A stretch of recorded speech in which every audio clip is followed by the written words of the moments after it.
సినిమాల్లో top heroine గా రాణిస్తున్న అందాల తార నయనతార.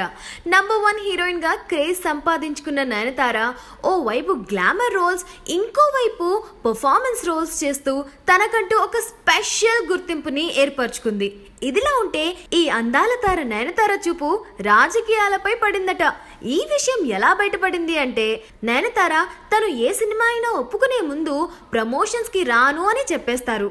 అలాంటిది Nayanthara AIADMK party sports foundation తో కలిసి నిర్వహించిన అవార్డ్ ప్రధానోత్సవంలో చీఫ్ గెస్ట్ గా పాల్గొనడం చర్చనీయాంశం అయింది.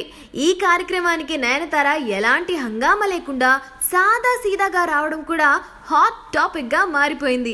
దీంతో నయనతార త్వరలోనే రాజకీయాల్లో ప్రవేశించి అన్నాడీఎంకే పార్టీలో చేరతారు అంటూ ప్రచారం స్టార్ట్ అయిపోయింది. మరి ఈ ప్రచారంపై నయనతార స్పందించి రాజకీయ ప్రవేశంపై మనసులో ఉన్న మాట బయట పెడతారో లేదో చూడాలి. మరి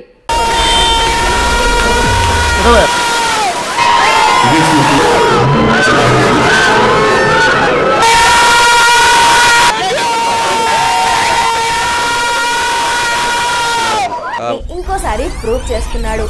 మీరు యంగ్ టైగర్ ఎన్టీఆర్ డాన్స్ ఇంకా ఫైట్స్ కి ఫ్యాన్ అయితే ఖచ్చితంగా ఈ సినిమా మీకు కన్నుల పండుగ ఇస్తుంది. ఎందుకంటే ఈ సినిమాలో మన యంగ్ టైగర్ ఎన్టీఆర్ హైలైట్ కాబట్టి.